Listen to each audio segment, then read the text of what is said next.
My name is Jaime Caldwell, and I'm 35 years old. That Sunday, our family dinner felt ordinary until my brother Marcus walked in, smirking, keys clattering on the table like a warning. The Sunday family dinner had been going normally until Marcus walked in with that familiar smirk plastered across his. My older brother had always carried himself with an air of superiority, but today, it radiated from him like heat from asphalt in August.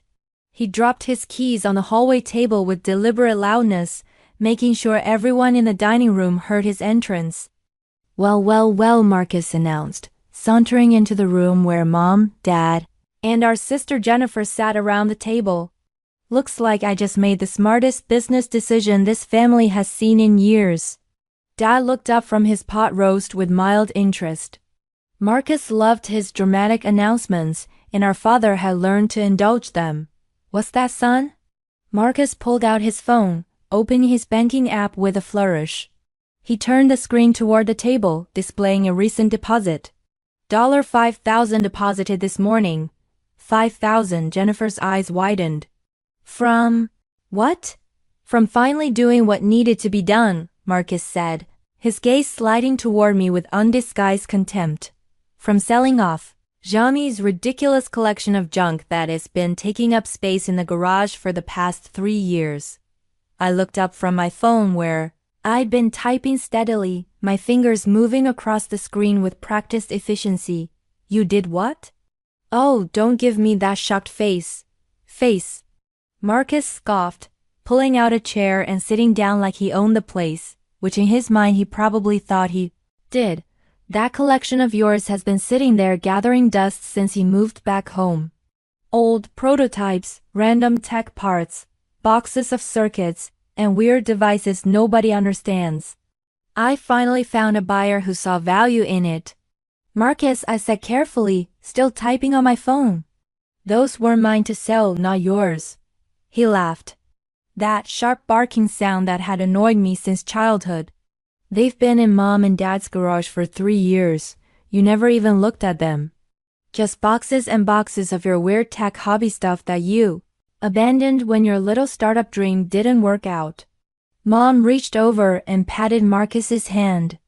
Honey, maybe you should have asked Jaime first. Asked. Marcus' voice rose with indignation. I'm 32 years old, Mom. I don't need permission to clean out junk from my parents' garage. Besides, Jaime's been living here rent-free for 3 years. The least he could do is not treat the place like a storage unit. Dad nodded slowly, cutting another piece of meat. Marcus has a point, Jaime. You've been back home since your company thing fell apart. We've been patient, but you can't just store whatever you want here indefinitely. My company thing didn't fall apart, I said quietly, my thumb still moving across my phone screen, and those items weren't storage, they were inventory. Jennifer laughed, nearly choking on her wine. Inventory? Jaime, you don't have a company anymore. You've been working some vague remote consulting job for the past 3 years and living in your childhood bedroom. Let's not pretend those boxes were anything important. I made $5,000. Marcus repeated as if the number justified everything. $5,000 from literal garbage. You should be thanking me. I probably got more than that junk was worth. Who did you sell it to? I asked, my voice level, my eyes not leaving my phone. Some tech collector I found online, Marcus said dismissively. Guy calls himself a vintage tech enthusiast. He drove up from Portland this morning, looked through everything and paid cash on the spot. Said something about reselling it to hobbyists or something. I don't know. I don't care. $5,000 is $5,000. Did you get his information? I asked. Name? Contact details. Why would I need his contact details? Marcus' irritation was growing. The transaction is done. Jaime, I sold junk. I got paid, and now Mom and Dad's garage has space again. You're acting like I committed some crime. I looked up from my phone for the first time since the conversation started. Meeting Marcus' eyes directly. You sold company property, prototype technology, development hardware, testing equipment. Every single item in those boxes was logged, serialized, and tracked by my employer. The table went quiet for a moment. Then Marcus laughed again, but it sounded slightly less confident.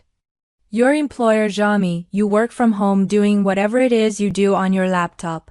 You're not some corporate executive with company property. I'm the Chief Technology Officer of Meridian Innovations, I said calmly, returning my attention to my phone. I have been for the past 3 years. The items you sold were prototype development units worth approximately $3.7 million. They were on loan to me for long-term testing and development. Every single piece was cataloged as active company assets. The silence that followed was deafening. Jennifer was the first to break it, her voice uncertain. Jaime, that's not funny. I'm not joking, I replied, still typing. I've been working remotely for Meridian since I joined them 3 years ago. The company specializes in advanced computing hardware and AI integration systems. Those boxes of junk contains 17 prototype processing units, 12 neural network integration modules, and 8 quantum computing interface devices. Each prototype alone is worth between $100,000 and $300,000. Dad set down his fork. Jaime, this is some kind of joke. It's not a joke, Dad, I interrupted, my voice remaining steady. I'm currently messaging our corporate security team and asset protection division. I've already sent them the address and situation details. They're coordinating with local law enforcement right now. Marcus' face had gone from confident red to uncertain pale. You're blowing this way out of proportion. They were just old computer parts. They were proprietary technology, I corrected. Some of those prototypes contain chip architectures that won't be publicly available for another 5 years. The neural network modules use algorithms that are patent pending. The quantum interface devices are literally one of a kind at this stage of development. You didn't sell junk, Marcus. You sold cutting-edge corporate assets that were entrusted to my care. But you kept them in a garage, Jennifer protested, though her voice had lost its earlier mockery. If they were so valuable, why were they just sitting there? Because I was conducting long-term stability testing, I explained patiently. Meridian's products need to perform reliably in various environmental conditions.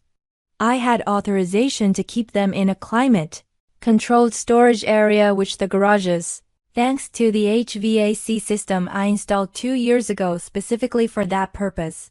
Every device was monitored remotely.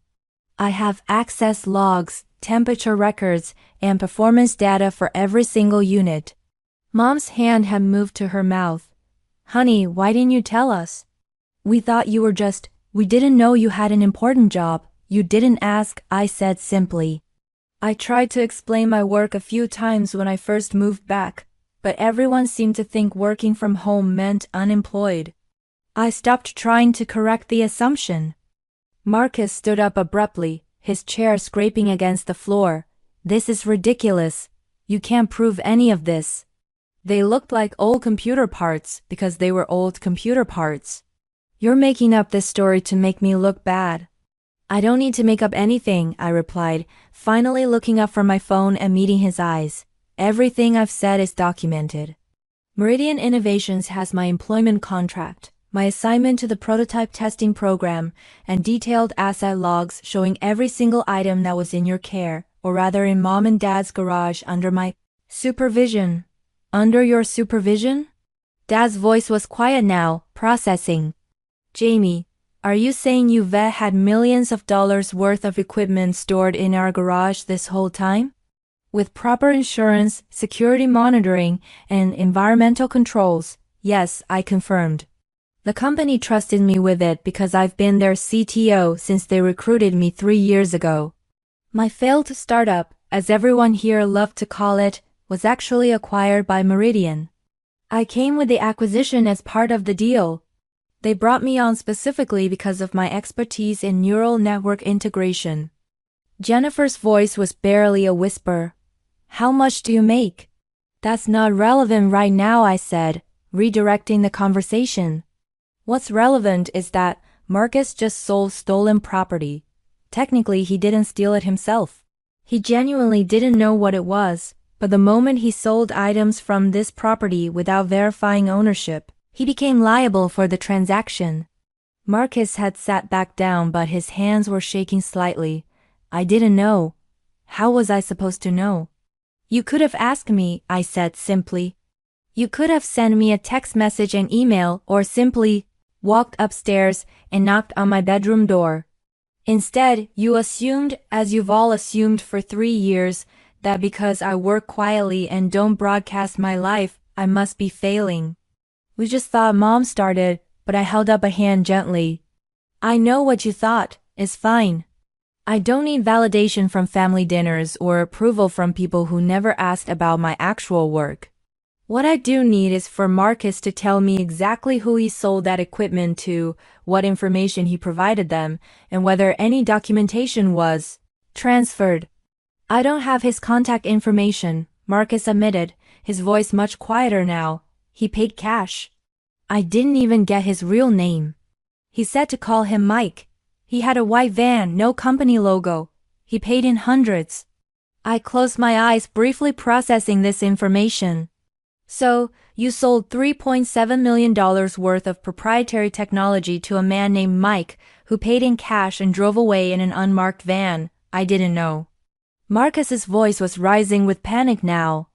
How the hell was I supposed to know you had millions of dollars worth of equipment in those boxes? They looked like garbage. They looked like advanced technology, I corrected.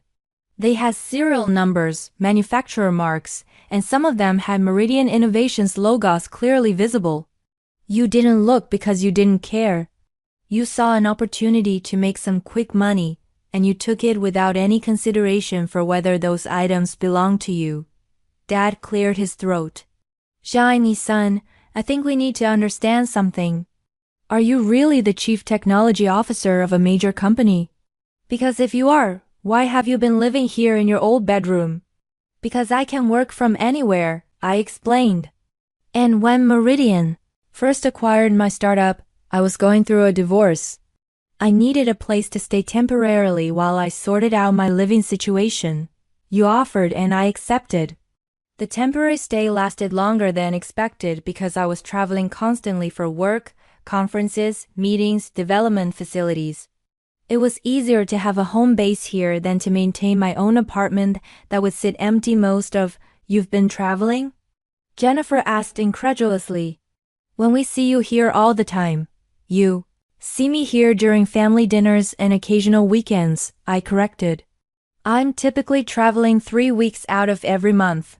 I fly to our development facilities, attend industry conferences, meet with partners and clients. My calendar is booked solid most of the time. When I am here, I'm working the time.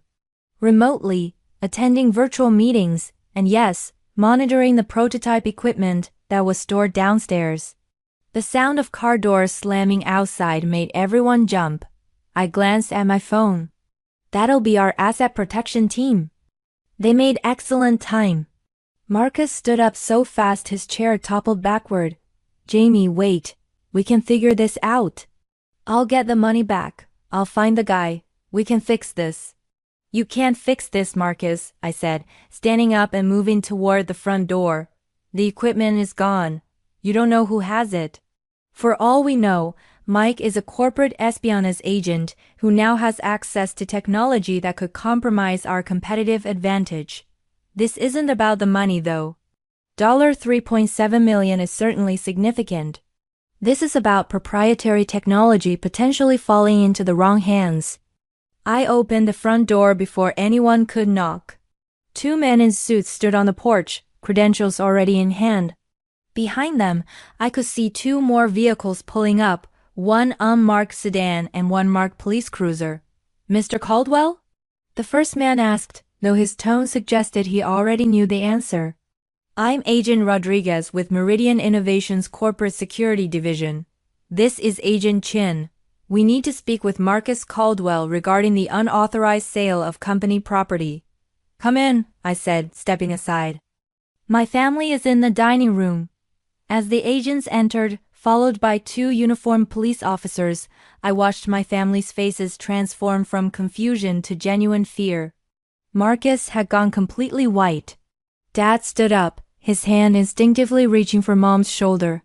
Jennifer looked like she might be sick. Agent Rodriguez took in the scene with professional efficiency. Marcus Caldwell. Marcus raised his hand slightly like a child in school. That's me, Mr. Caldwell.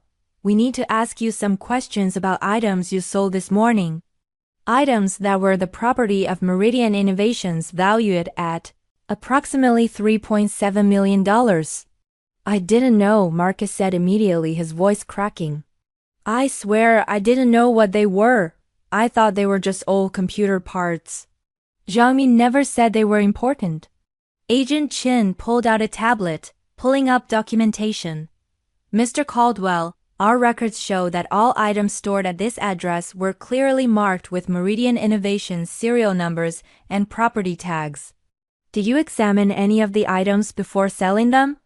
I looked at them, but I didn't really pay attention to details. I just saw old electronics. Old electronics with corporate property, tags, serial numbers, and in some cases clearly visible company logos. Agent Rodriguez said, his voice flat. Mr. Cald, do you understand that what you've done constitutes theft and illegal sale of corporate assets? Dad stepped forward. Now wait a minute. My son made a mistake, but he didn't steal anything. Those items were in our garage. He had no reason to believe he couldn't dispose of them. Sir, Agent Chin addressed Dad respectfully. Your son sold property that did not belong to him to an unknown buyer for cash. Whether he understood the value of those items or not, the action itself is illegal. Additionally, because the items contained proprietary technology, there are federal implications regarding potential corporate espionage and technology transfer. Federal. Mom's voice was barely audible. You're saying this is a federal crime? Potentially, yes. Agent Rodriguez confirmed. We're still assessing the situation. The immediate concern is recovering the items and determining who purchased them and for what purpose. One of the uniformed officers spoke up. Mr. Marcus Caldwell, can you provide a description of the individual who purchased these items from you? Marcus sank back into his chair, his head in his hands. White guy, maybe 45-50 years old, average height, brown hair. He said his name was Mike. He drove a white cargo van, no markings. He paid in cash $100 bills. Did he show you identification, business card, any documentation? Agent Chen was typing notes rapidly on his tablet. No, nothing. He just looked at the boxes, asked if everything was there, and handed me the cash when I said yes. How did he know about the items being for sale? Agent Rodriguez asked. I posted on a tech resale forum, Marcus admitted. Just said I had vintage computer equipment and prototypes available. He responded within an hour, came out this morning and bought everything. The agents exchanged glances. Agent Rodriguez's expression grew more serious. Mr. Caldwell, you posted publicly about having prototype technology available for sale. I didn't say they were prototypes, Marcus protested. I just said they were old computer parts. I didn't know what they actually were. But you used the word prototypes in your listing, Agent Chin said, turning his tablet to show Marcus his own post here. Various prototypes and development hardware. That's a direct quote from your listing. Marcus stared at the screen, his face draining of color. I just thought that sounded better than old junk. I didn't think it meant anything specific. Agent Rodriguez closed his eyes briefly, a gesture that suggested he was dealing with an impressive level of incompetence. Mr. Caldwell, by advertising prototypes and development hardware, you essentially announced to anyone monitoring such listings that you had access to unreleased technology. The individual who purchased these items from you was likely specifically looking for exactly this type of opportunity. Oh God, Jennifer whispered. Marcus, what did you? I didn't mean to. Marcus' voice was rising toward panic again. I was just trying to clean out the garage. Jaime wasn't using that stuff. It was just sitting there. It was sitting there as part of an authorized company testing program, I said quietly. Every item was exactly where it was supposed to be, being monitored and tested as part of my job responsibilities. You took it upon yourself to sell items you had no authority to sell. Didn't verify ownership, didn't consult with anyone, and then advertised them publicly in a way that specifically attracted the attention of someone looking for proprietary technology. Agent Rodriguez turned to me. Mr. Caldwell, Jaime, we need you to provide us with complete documentation of everything that was taken. Serial numbers, specifications due. Photographs if you have them, everything. I have comprehensive records, I confirmed. Every item was logged with photos, serial numbers, specifications, and installation dates. I also have the monitoring logs showing the exact time each item stopped transmitting data, which would be when Marcus removed them from the garage. Transmitting data? Dad asked weakly. You were monitoring them remotely? Of course, I said, they're multi-million-dollar prototypes. Did you think Meridian would just hand them over with no tracking or oversight? Each unit had monitoring capabilities. I received alerts on my phone the moment they were disconnected from power and network. I initially thought it was a power outage, but when I checked the garage security camera footage, I saw Marcus loading everything into a vehicle. You have security cameras in our garage? Mom asked.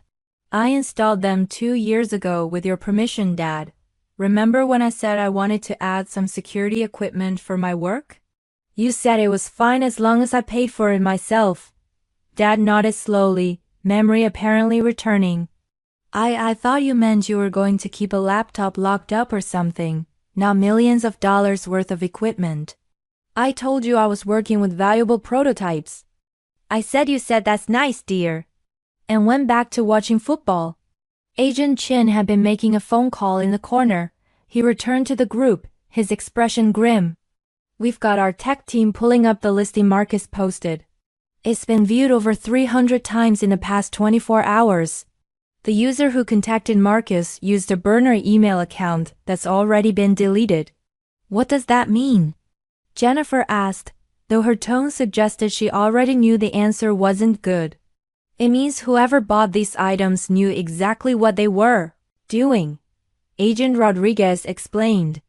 They monitored online listings looking for exactly this type of opportunity. Moved quickly when they found it. Paid in cash to avoid any paper trail and disappeared. This is professional-level corporate espionage. Marcus looked like he might pass out. I'm going to jail, aren't I? That depends on several factors. Agent Rodriguez said your cooperation, what we're able to recover, and whether the individuals who purchased the technology are caught and what they've done with it. At minimum, you're facing civil liability for the full value of the items, $3.7 million. Criminal charges are also likely, though the specific charges will depend on the ongoing investigation. $3.7 million. Mom's voice was faint. We don't have that kind of money. Nobody in this family has that kind of money except Jaime, apparently, Jennifer said bitterly, then caught herself. Sorry, that was uncalled for, I shrugged. It's fine. And for the record, I don't have $3.7 million in liquid assets. I have a good salary and stock options, but I couldn't write a check for that amount either, which is why this is such a serious problem. Meridian Innovations is going to pursue recovery through every legal means available. Dad sank into his chair, looking older than I'd ever seen him. Jaime-san, I'm so sorry. We didn't know. We should have asked more questions. We should have taken your work seriously. Yes, I agreed simply. You should have. But that doesn't change the current situation. One of the uniformed officers stepped forward. Mr. Marcus Caldwell, I need you to come down to the station to provide a formal statement. You're not under arrest at this time, but we need your full cooperation with this investigation. Marcus stood on shaky legs. Can I call a lawyer? That would be advisable. Agent Rodriguez said, this is a complex case involving corporate property, potential espionage, and federal technology transfer laws. You're going to need legal representation. As Marcus was led out by the officers, Mom turned to me, tears streaming down her face. "Jaime, please. He's your brother. He made a terrible mistake, but he didn't mean to hurt anyone. Is there anything you can do to help him?" I considered my response carefully. "Mom, I can't make this go away. Those prototypes are gone, possibly into the hands of competitors or foreign entities. Meridian has a legal obligation to pursue this case fully. However, I can make sure the company understands that Marcus acted out of ignorance rather than malice. That might help with any criminal charges. The civil liability though, the $3.7 million, that's not something I can control. What happens if he can't pay it?" Dad asked quietly, "What happens to our family?" Agent Chin answered before I could. "Meridian Innovations will likely seek liens against any assets Marcus holds. His bank accounts will be frozen. If he's married, his spouse's assets could be affected. If he owns property, it could be seized. The company will use every legal method to recover damages." "He's married," Jennifer said softly. "His wife Sarah just opened a bakery 6 months ago. They bought a house last year." I closed my eyes processing this information. Marcus and I hadn't been close in years, but I didn't take any pleasure in this situation. "I'll speak with Meridian's legal team. If Marcus cooperates fully with the investigation, provides every detail he can remember, and the company is able to recover most or all of the prototypes, they might be willing to negotiate a settlement he can actually manage." "Thank you," Mom whispered. "Thank you, honey." Agent Rodriguez began packing up his equipment. "Mr. Caldwell, Jaime, we'll need you to come to our regional office tomorrow to go through all the documentation in detail. We're also going to need access to your security camera footage and any monitoring data you have on when the items were taken." "I'll have everything ready," I confirmed. "I assume you'll want me to prepare a complete inventory with estimated recovery priorities. Some of those prototypes contain more sensitive technology than others." "That would be extremely helpful," Agent Chin said. "The faster we can prioritize what needs to be recovered first, the better our chances of minimizing damage." As the agents prepared to leave, Dad stood up and approached me. For a moment, we just looked at each other. Then he pulled me into an unexpected hug. "I'm proud of you, son. I should have said that a long time ago. I should have asked about your work. Taken interest in what you were doing." "I'm sorry I didn't." "Thanks, Dad," I said quietly, returning the hug. "I appreciate that." After everyone had left and it was just our immediate family again, Jennifer poured herself another glass of wine with shaking hands. "So let me make sure I understand this correctly. You're a chief technology officer of a major tech company. You make what I'm guessing is a substantial salary. You've been working on prototype technology worth millions of dollars. And you've been living in your childhood bedroom while we all treated you like a failure. Is that about right?" "That's accurate," I confirmed. "Why didn't you defend yourself?" she asked. "Why didn't you tell us to shut up when we made jokes about your consulting work or your failed startup?" I thought about that for a moment, because I didn't need to prove myself to you. I knew what I was doing. I knew my work was valuable and I was content with that. Your opinions of my success didn't change my actual success. They just revealed more about your assumptions than about my reality." Mom wiped her eyes. "That's a lonely way to live. Honey, we're your family. You should be able to share your achievements with us." "I tried at first," I reminded her gently. 3 years ago when I first moved back, I explained about the acquisition, about my position with Meridian, about the prototype testing program. "Do you remember what you said, Mom?" She shook her head, fresh tears forming. "You said, 'That's nice, honey, but don't get your hopes up. The tech industry is very unstable.' Then you changed the subject to ask if I'd met any nice girls lately." The silence that followed was heavy with regret. "I think," Dad said slowly, "we owe you more than just an apology for not taking you seriously. We owe you an apology for creating an environment where you felt you couldn't share your life with us. I accept that apology, I said. And I hope that going forward we can have a different kind of relationship. One where you ask questions before making assumptions. Jennifer sat down her wine glass. Jaime, what's going to happen to Marcus? Really, honestly, I don't know, I admitted. Best case scenario, we recover all the prototypes quickly. The buyer turns out to be just a reseller who didn't know what he had in Meridian. Agrees to a payment plan Marcus can manage over many years. Worst case scenario, the prototypes are already being analyzed by competitors or foreign entities. We can't recover them, and Marcus faces both substantial criminal charges and the full $3.7 million liability, and you can't stop any of that. She said it wasn't a question. I can influence some of it by advocating for Marcus within the company. But no, I can't stop the legal process. Meridian has investors, board members, and legal obligations. This isn't just about me and my brother anymore.